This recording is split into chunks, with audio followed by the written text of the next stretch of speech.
Okay, so part 2 of this video series. We're now going to put this into practice within your DAW, and we're going to use one of these scale pictures to create a chord progression, and then we can start making a tune basically. So first thing you're going to want to do is pick a key. We're going to use A natural minor for this first one with just all of the white notes.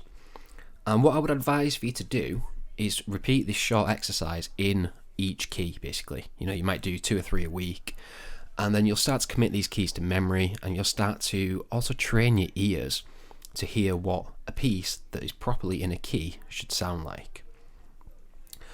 So I've picked the A natural minor scale, and then you might repeat these with the other minor scales moving around the circle of fifths either direction.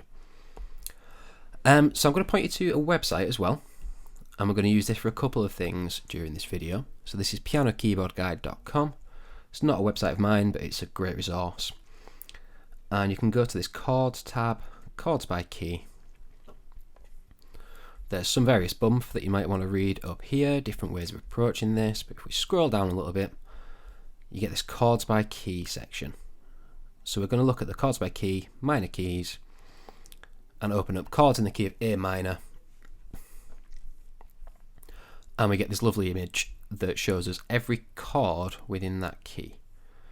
Now we'll see that some of these are minor, some of these are major, so major, minor, minor, major, major, and then one chord in every key is diminished.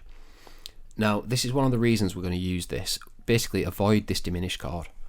Until you know how to use it properly, it's just generally not going to sound good. You might get lucky sometimes and use it and it sounds pretty good, but again, in 90% of music, you're not going to hear this diminished chord. So that's one reason we're going to use this, just to know which chord is diminished so we can avoid it. And the other reason you might use this is actually just to tell you what chords it is. So when you're building your chord progression, you could just refer to this image. However, we're going to learn to build the chords ourselves.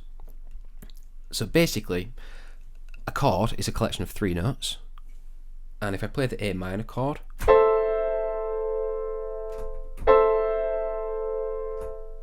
that's what it sounds like.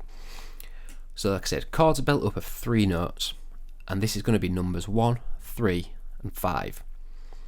So if we take A, we're going to start on chord number 1. We take number 1, B would be number 2, so we don't use that. C is number 3, so we're going to use that. D would be number 4, going to miss that.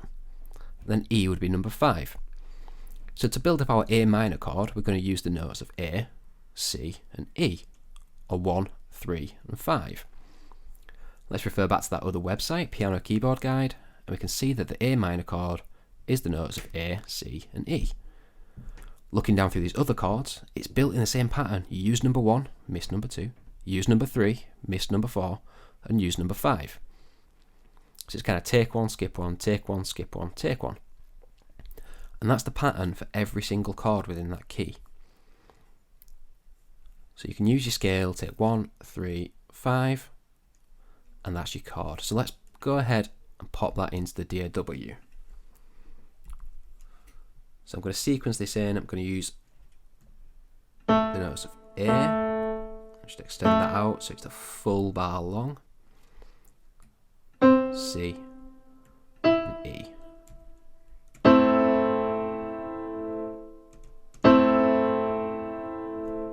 There we go. That's our A minor chord. So we're going to develop this a little bit further, and we're going to create a 4-bar chord progression.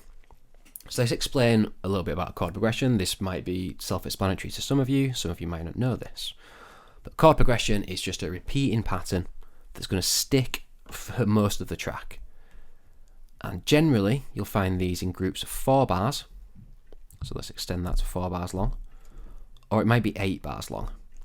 And again, a majority, 95+% of the music you hear will stick in blocks of 4s and 8s.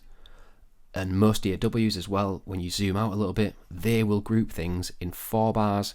So 1 to 5 is 4 bars, 5 to 9 is another 4 bars, and groups of 8 bars. If I zoom out a little bit further, it stops showing me number 5, it just shows me number 9, because that is after an 8-bar section. So when you're building chord progressions and drum beats as well, always work in groups of 4 bars or 8 bars. It makes your music sound so incoherent if you don't stick to these rules. Again, these rules can be broken, but you need to know what the rules are in order to break them properly. So we're going to build up a chord progression then, and let's get the scale picture open in the corner. And what I'm going to do is essentially pick another note from this scale and build the chord on it to go into bar 2. So just have a quick refer back to this image on Piano Keyboard Guide. B is the diminished chord, so we're going to avoid that. So I'm going to pick any note other than B. Let's go with D. I'm going to build my chord on it. So I'm going to call D number 1 now. E is 2. F is 3, so I'm going to use F.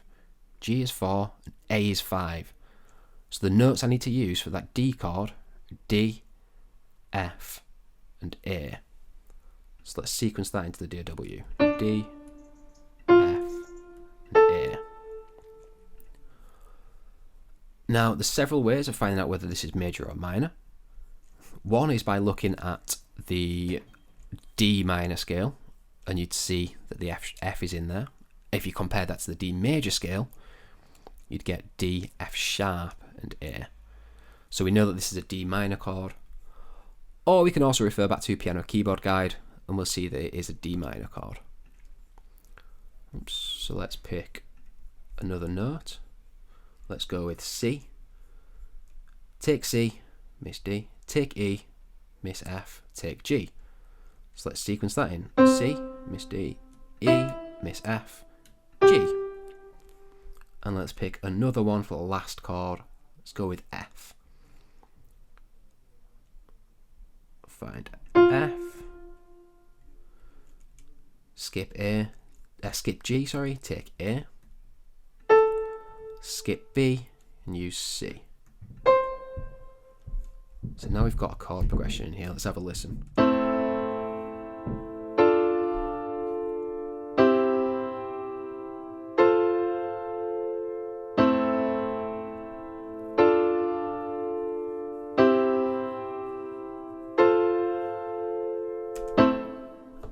So a little bit uninspired at the minute, but we've just plonked them in as full bar lengths, and we've not done anything much with them so far. If you start building a quick beat around this, get a bit of a bass line in, and repeat this exercise with different keys, you're going to start to build your knowledge of this music theory. You're going to get used to building chords by skipping notes within the key, using that 1, 3, and 5. And you're just going to start to embed this whole sound of a key within your ears. Okay, so in between making this and the third part of the video, I'm going to develop this chord progression, rhythmically, and add some beats and bass line to it. And then we're going to have a look at how we can further use that scale to create some melodies, our bass line, and also add what are called chord extensions and suspensions, just to give it a little bit more life and a little bit more spice. So we'll see you in part 3.